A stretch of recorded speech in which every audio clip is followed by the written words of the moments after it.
동서고금을 막론하고 사람을 죽이는 살인에 대해서는 엄격한 잣대를 가져다 댔습니다.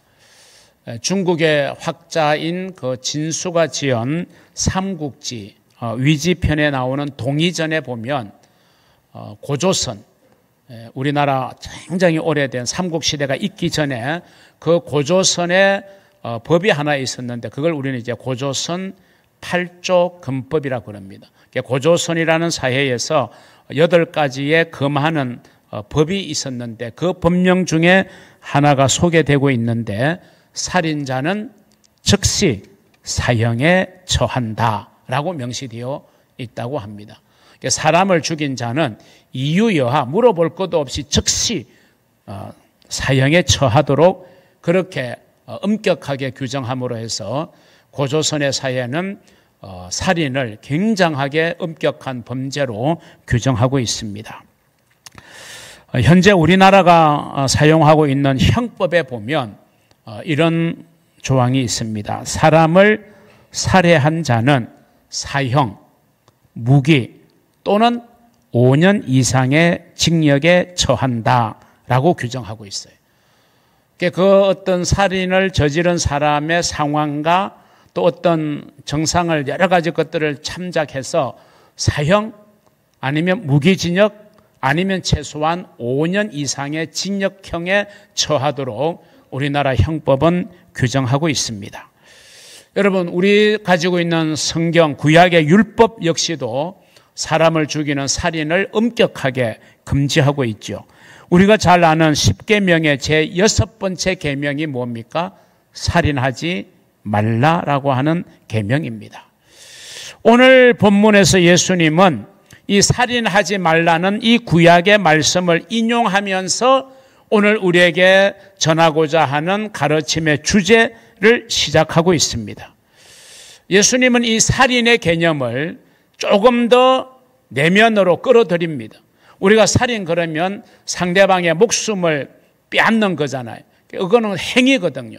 뭐 어떤 동기에서 일어났든지 간에 상대방의 생명을 해하는 것, 그걸 우리는 살인인 거예요. 살인 그러면 이제 행위라는 거죠. 상대가 죽었느냐 죽지 않았느냐 거기에 따라서 살인이냐 뭐 살인치사가 되느냐 아니면 어떤 살해 혐의가 적용될 수도 있겠죠. 살인 미수. 아무튼 행위에 방점이 찍혀져 있는데 오늘 주님은 그것에서 우리의 내면의 차원으로 이 살인의 문제를 언급하고 있어요. 살인하지 말라라고 하는 말씀을 인용하면서 나는 너희에게 말한다. 그러면서 이렇게 하는 자도 살인과 다를 바 없다. 그러므로 너희는 형제에게 원망 들을 만한 일이 있거들랑 빨리 그 문제를 해결해서 형제와 화목해라. 이게 오늘 주님의 가르침이거든요. 여러분, 사람이 살인을 하게 되는 것은 물론 요즘 같은 시대에는 우발적 묻지마 살인도 없잖아 있지만 이제 일반적인 대부분의 원한에 얽힌 살인에는요 하루아침에 이루어지는 게 아니라 그 상대에 대한 미움의 감정, 원한의 감정이 쌓이다 보니까 그것이 이제 폭발해서 사람을 죽이는 데까지 이르게 되는 거예요. 그래서 살인은 대부분 우리 인간의 내면에서부터 시작되는 것이다. 이렇게 우리는 볼 수 있거든요. 그런 면에서 오늘 예수님은 사람의 생명을 죽이지 않는, 살인을 하지 않는 소극적인 차원이 아니라 오히려 우리가 사람들과 화목을 이루는 보다 더 적극적인 차원의 삶을 주님은 오늘 교훈하고 있습니다. 그 교훈의 핵심이 형제와 화목하라 라고 하는 주님의 가르침입니다. 저는 오늘 이 본문의 말씀을 통해서 세 가지의 문제를 함께 여러분과 나누려고 합니다. 첫 번째는 마음의 살인, 정신적 살인, 영적 살인이 있음을 알아야 된다라고 하는 교훈을 우리는 오늘 본문에서 받게 됩니다. 예수님께서는 살인을 육체의 생명을 해하는 행위 자체로만 보신 것이 아니라 그 행위를 가능하게 하는 행위 이면에 있는 마음의 문제로 해석을 하신 거예요. 자, 오늘 본문 22절은 이렇게 말합니다. 나는 너희에게 이르노니 형제에게 노하는 자마다 심판을 받게 되고, 형제에게 분노하고 화를 내는 자는 심판을 받게 되고, 형제를 대하여 나가라 하는 자는, 이 나가라는 말은 좀 이따 설명드리지만 욕설입니다.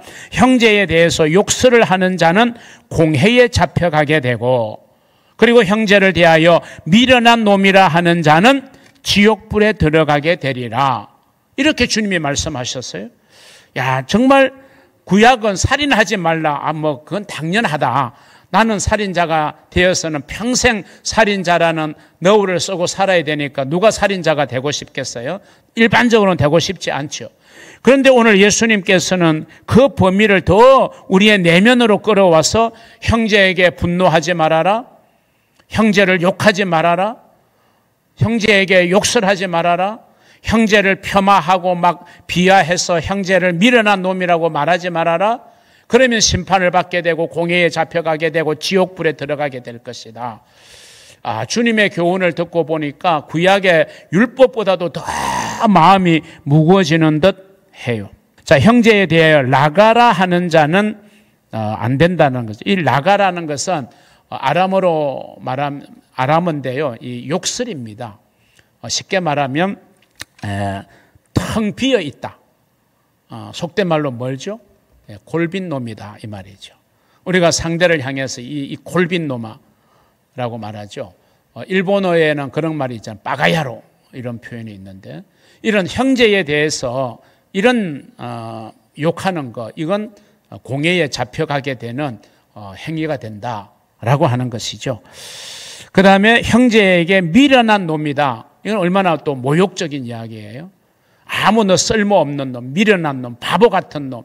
우리가 부모들이 자녀들에게 그런 말을 너무 많이 했어요, 옛날에는. 요즘은 잘 그렇지 않잖아요. 저도 그런 말 듣고 자랐으니까요.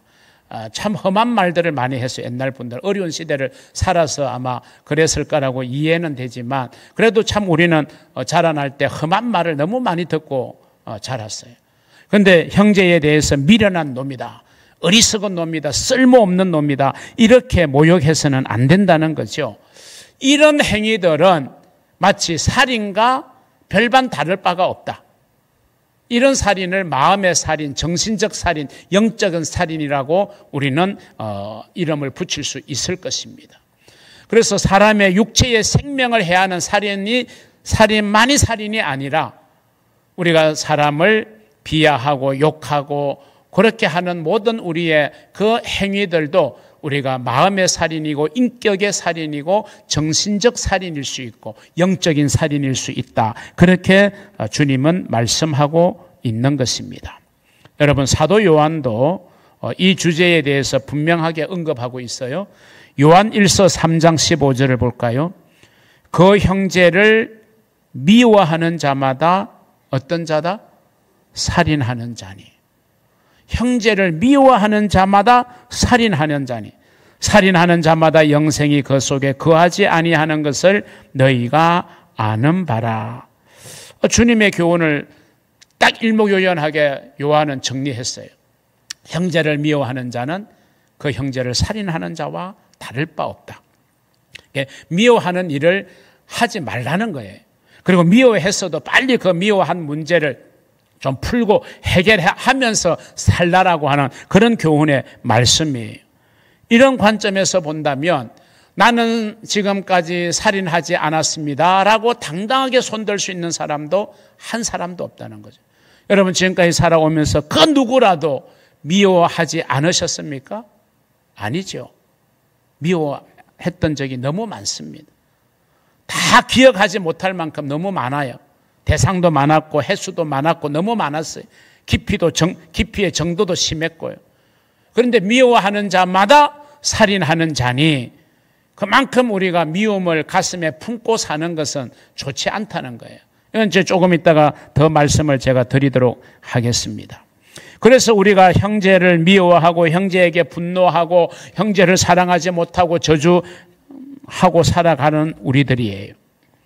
그런데 그런 우리의 모습을 그냥 나는 어쩔 수 없어, 나는 연약하니까 이렇게 살 수밖에 없어라고 산다면 그건 세상 사람들과 다를 바가 아무것도 없다는 거죠. 우리는 주님의 가르침, 주님의 말씀, 이 성경을 우리의 진리로 알고 우리 구원받은 백성들의 삶의 지침으로 아는 저와 여러분으로서는 우리가 미워하고 욕하고 저주하고 분노하고서도 아무런 죄책감 없이 아무렇지 않다는 듯이 살아갈 수는 없는 거죠. 우리가 뉘우치고 회개해야 됩니다. 용서를 구해야 됩니다. 그리고 그 상대방에게도 우리가 화해를 도모해야 합니다. 그런데 우리는 사실 그렇지 않잖아요. 뉘우쳐도 또 그래서 용서를 받아도 또 그렇게 우리가 형제에게 대하여 분노하고 미워하고 저주하고 그렇게 우리가 살아가잖아요. 이게 왜 그러느냐? 내 힘으로 하니까 그래요. 내 힘으로 절대로 되지 않습니다. 내가 하려고 해서는 되지 않는 거예요. 내 안에 계시는 성령께서 내 마음도 내 생각도 내 의지도 성령이 다스리도록 우리가 성령의 지배를 구해야 되고 성령의 충만을 받을 때에 가능하다는 거예요. 이러한 내용을 D.L. 무디 목사는 이렇게 유명한 말을 남겼습니다. 인간적인 수단과 노력만 의지하는 것은 자기의 숨으로, 자기의 호흡으로, 자기의 콧김으로 돛담배를 움직이려는 것과 같다. 이렇게 말하고 있어요. 여러분, 돛담배를 우리의 코에 숨으로 그 돛담배를 움직일 수 없다는 건 그건 기본적인 거죠. 마찬가지로 내 힘으로 내가 형제와 화목하게 살아가고 지낸다는 것, 내 힘으로만 가지고는 안 된다는 거죠. 그래서 우리는 하나님의 도우심, 성령의 도우심을 받아야 된다라고 하는 것입니다. 우리 모든 성도들은 자신의 연약함을 인정하고 성령의 능력을 구하는 성도들이 되시기를 주의 이름으로 축원합니다. 우리 성도들은 성령의 능력으로 살고 성령의 능력으로 살리는 자가 되어 살아갈 수 있다는 것입니다. 그런 성도로서의 삶을 결단하는 저와 여러분 되기를 주님의 이름으로 축원합니다. 두 번째는요, 형제와의 화목을 이루는 것, 이거는 하나님 앞에 최고의 예물이 된다라고 하는 겁니다. 우리가 하나님께 드릴 최고의 예물이 뭐냐? 형제와의 화목이라고 오늘 주님은 우리에게 말씀하고 있는 거예요. 형제와 화목하는 것이 그 어떤 값비싼 예물보다도 더 우선되고 있다는 것을 예수님은 우리에게 분명히 오늘 본문에서 가르쳐주고 계세요. 다시 말하면 우리가 하나님께 드릴 수 있는 최고의 예물이 뭐냐? 형제와 화목하는 것이라는 겁니다. 자, 오늘 본문 23, 24절을 봅니다. 그러므로 예물을 성전에 하나님 앞에 가지고 나가는 예물이니까 우리가 준비했겠죠? 최선을 다했겠죠? 정성을 다한 것이겠죠? 그 예물을 하나님 앞에 드리기 위해서 제단에 가서 드리려다가 거기서 내 형제에게 원망 들을 만한 일이 있는 것이 생각이 나거들랑, 다른 말로 말하면 형제와 화목하지 못한 부분이 있거들랑 예물을 제단 앞에 두고 먼저 가서 형제와 화목하고 그 후에 와서 예물을 드려라. 그래야 그 예물을 하나님이 기뻐 받으신다는 거예요. 여러분, 형제와 반목하고 원수를 맺는다면 우리가 세상에 그 어떤 값진 것이나 많은 헌신이라도 하나님께 기쁨이 되지 않는다는 거예요. 이 말씀은요, 우리에게 위로가 되는 말씀이면서도 경고의 말씀인 거잖아요. 형제와 화목을 이루어야 된다. 그런데 우리가 하나님 앞에 드릴 만한 예물이 시원찮아요. 내가 너무 가난하고 내 몸이 너무 약해서 내가 좀 봉사하고 싶어도 하지 못하는 그런 상황, 내 삶의 어떤 생활에 얽매여 가지고 시간을 제대로 낼 수 없어서 성전을 위해서 봉사할 수 있는 그런 상황이 안 돼서 늘 좀 죄스러운 마음이 드는 것이라 할지라도 하나님이 원하시는 최고의 예물은 그런 게 아니라 형제와 화목하게 사는, 다시 말하면 하나님의 뜻을 삶 속에서 이루는 성도들의 모습이야말로 하나님 앞에 정말 드려지는 최고의 예물이다. 그런 면에서 우리는 위로가 되는 말씀이면서 동시에 내가 열심히 예물을 드리고 열심히 봉사하지만 하나님이 기뻐받지 않을 수도 있다. 왜? 내가 형제와 화목하지 못하며. 교회 일을 열심히 하는 사람, 그 열심히 좋습니다. 근데 그 열심이 진짜 좋은 열심이 되고 하나님이 기뻐 받으시는 열심이 되려면요, 언제나 형제와 화목을 이루어야 돼요. 열심히 하기는 하는데 언제나 열심히 하는 그 사람 때문에 갈등이 일어나고 분쟁이 일어나고 하나 되지 못하고 그래서 갈라지는 이런 열심은요, 오히려 자신에게도 유익하지 않는 거예요. 형제와 화목하는 것, 이것이 우리가 하나님 앞에 우선적으로 드려야 될 하나님이 기뻐 받으실 예물이라고 하는 사실을 여러분 기억하시기를 바랍니다. 우리가 형제와 화목하기를 힘쓸 때 그것이 하나님께 드리는 최고의 예물이 되어질 것입니다. 팔복을 가르치는 산상수훈에서도 예수님은 이렇게 말씀하셨어요. 마태복음 5장 9절에 보면 화평하게 하는 자는 복이 있나니 그들이 하나님의 아들이라 일컬음을 받을 것이며, 화평하게 하는 자, 그 자가 하나님의 아들이라고 칭함을 받게 될 것이다, 이 말이에요. 여러분, 이 말씀은 축복의 말씀이면서 동시에 경고의 말씀이에요. 형제와 화목을 이루고 사는, 화평하게 하는 피스메이커의 삶을 사는 자는 하나님의 자녀라고 칭할 수 있겠지만, 그 반대로 불화를 조장하고 문제를 유발시키는 트러블 메이커로 살아가는 자는 하나님의 자녀라고 일컬음을 받지 못한다는 것이에요. 마지막 세 번째입니다. 화목은 서로가 사는 길이고 서로가 잘 되는 길입니다. 우리의 두뇌에 대한 이런 재미있는 이야기가 있습니다. 우리의 두뇌를 똑똑 바보라고 표현합니다. 똑똑이라는 말은 이제 똑똑하다 이거예요. 바보라는 것은 이제 멍청하다, 바보스럽다는 거예요. 아니, 우리의 두뇌가 어떤 면에서 보면 참 똑똑하잖아요. 우리의 뇌가 얼마나 똑똑합니까? 그런데 또 한편에서 보면 우리의 뇌는 정말 바보스럽다는 거예요. 이게 무슨 말이냐? 우리의 두뇌가 아주 똑똑한 것 같지만 때로는 멍청할 때가 있다는 뜻이에요. 그래서 우리의 두뇌는 두 가지를 모른대요. 첫째는 주어를 모른답니다. 주어라는 것은 어떤 것에 행동하는, 말하는 것의 주체가 되는 걸 주어라 그래요. 나는 교회에 갑니다. 이 문장에서 주어는 뭐죠? 나는. 이게 주어예요. 주어.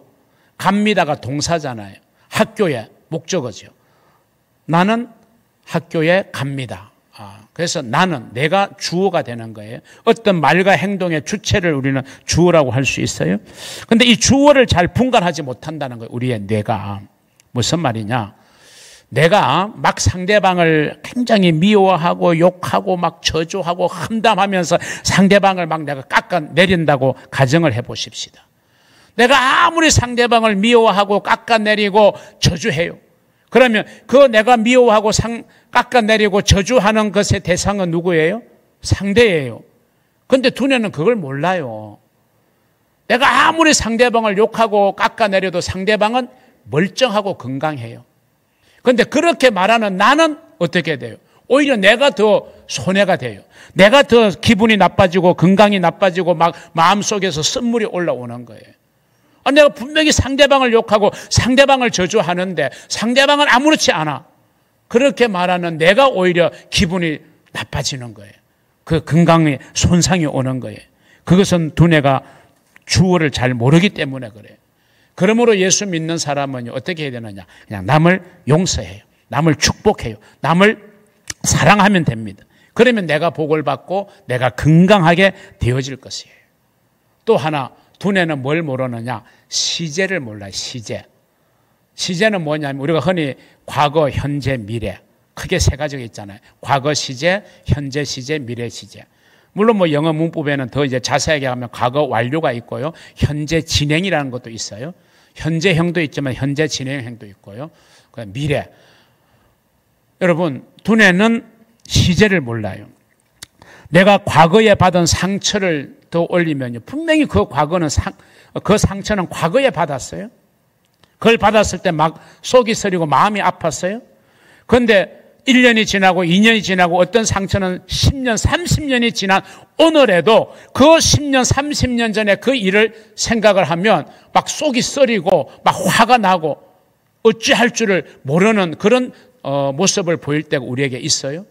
아니 30년 전에 이미 끝난 일인데 아니 30년이 지난 지금에도 그것만 생각하면 막 화가 치밀어 오르는 거예요.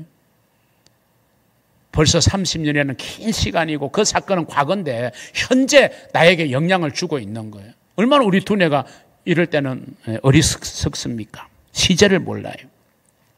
그래서 아까 소개해드린 것처럼 우리가 분을 내어도 밤이 지기까지 해가 지도록 분을 품지 마라. 오래 가지 마라. 원한의 문제, 미워하는 문제, 저주하는 문제 왜 없겠어요, 우리에게. 근데 그걸 계속 끌고 가는 것은 너무너무 어리석은 거다. 내가 사는 길이 아니에요. 나를 죽이는 길이에요. 나를 잘 못되게 하는 길이에요. 그래서 우리는 그러한 부분들은 바로바로 해결하는 것이 필요합니다. 과거에 매여 살게 되면요, 여전히 지금 내가 그 영향을 받고요, 마음이 아프고 우울증이 찾아오게 되는 것입니다. 수년이 지난 일인데도 말이죠, 지금 아픈 거예요. 왜? 두뇌가 시제를 모르기 때문에 나에게서 오게 되는, 겪게 되는 현상입니다. 과거에 상처를 준 사람도 용서해야 지금 내가 편안하고 지금 내가 살 수 있는 거예요. 여러분, 형제와 화목하라는 것은 주님이 우리에게 주신 명령입니다. 왜 그런 명령을 하셨을까요? 나는 도저히 저 사람을 사랑할 수 없는데, 내가 저 사람과 화목하게 지낼 수 없는데 왜 주님은 그런 내 마음도 모르고 형제와 화목하라고 말씀하실까? 그게 내가 사는 길이기 때문에. 내가 사는 길이기 때문에. 우리 마음에 평생 원수를 마음에 품고 살면요, 우리 마음이 편안하지 않아요. 우리 옛날 부모님들이 다 그랬죠. 얼마나 받은 상처가 많아요. 시집 와서 시댁에서 받은 상처가 얼마나 많아요. 그걸 다 가슴에 끌어삼고 아니까 무슨 병이 걸렸어요? 화병이 걸린 거예요. 화병. 그걸 그냥 털어버리고 살아야 되는데, 풀어버리고 살아야 되는데, 그때 해결해야 되는데, 그걸 가슴에 끌어안고 그냥 안고 살다가 보니까 나중에는 그게 완환이 되고 화병으로 막 와가지고 제대로 삶을 편안하게 마감하지 못하는 그런 일들이 얼마나 많았습니까? 여러분, 우리나라 속담에 원수는 어디에서 만나요? 외나무 다리에서 만난다. 피할 길이 없다는 거죠. 맞닥뜨리면 피할 길이 없어요. 여러분의 원수를 외나무 다리에서 만날 수 있는 것처럼 여러분에게 원수가 있다면요, 여러분도 그 누군가의 원수일 수 있다는 생각도 안 해보셨어요? 그러면 나를 원수로 생각하는 사람하고 내가 외나무 다리에서 딱 부닥쳤어요. 그럼 얼마나 우리가 힘들고 당황스럽겠어요. 누구든지 원수가 있는가 하면 내가 누구에게든지 원수가 될 수가 있는 거예요. 그래서 우리가 원수 맺는 일은 해서는 안 된다. 성경은 그렇게 가르치고 있는 거예요. 왜? 원수는 외나무 다리에서 만날 수 있기 때문에. 얼마나 두렵겠어요. 얼마나 힘들겠어요. 우리 성도들은 화목하게 하는 직책을 주신 그 하나님의 뜻을 잘 기억하고 화목을 이루어가는 좋은 성도들이 되시기를 주님의 이름으로 축원합니다. 사랑하는 성도 여러분, 우리가 믿는 우리의 구주 예수님은 자원하여 화목 제물이 되신 분이십니다. 요한 1서 2장 2절은 말하죠. 그는 우리 죄를 위한 화목 제물이니 우리만 위할 뿐 아니라 온 세상의 죄를 이해하심이라. 죄는 내가 지었는데 주님께서 스스로 내 죄를 짊어지시고 하나님과 원수되었던 우리를 화목되게 하시는 화목 제물이 되셨어요.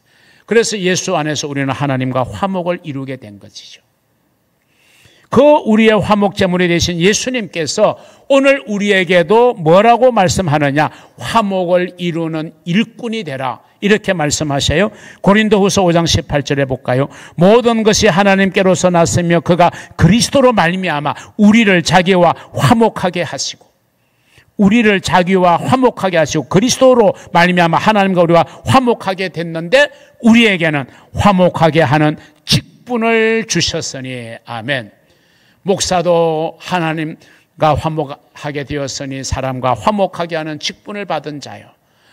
교회에서 어떤 직책을 맡아 할지라도 우리 모든 그리스도인들에게 공통적으로 주어져 있는 직분이 뭐냐? 화목하게 하는 직분. 이걸 저와 여러분은 받은 줄로 믿습니다. 화목하게 하는 직분을 잘 감당하고 사는 성도들이 되었어 하나님께 기쁨과 영광을 올려드리는 여러분이 되시기를 주의 이름으로 축원합니다. 하나님께 드릴 최고의 예물이 될 이 화목을 이루는 성도들이 될 수 있기를 바랍니다. 그래서 여러분이 살고 여러분이 잘 되는 이 화목의 길을 반드시 걸어가는 좋은 성도, 복된 성도들이 되시기를 주님의 이름으로 축원합니다.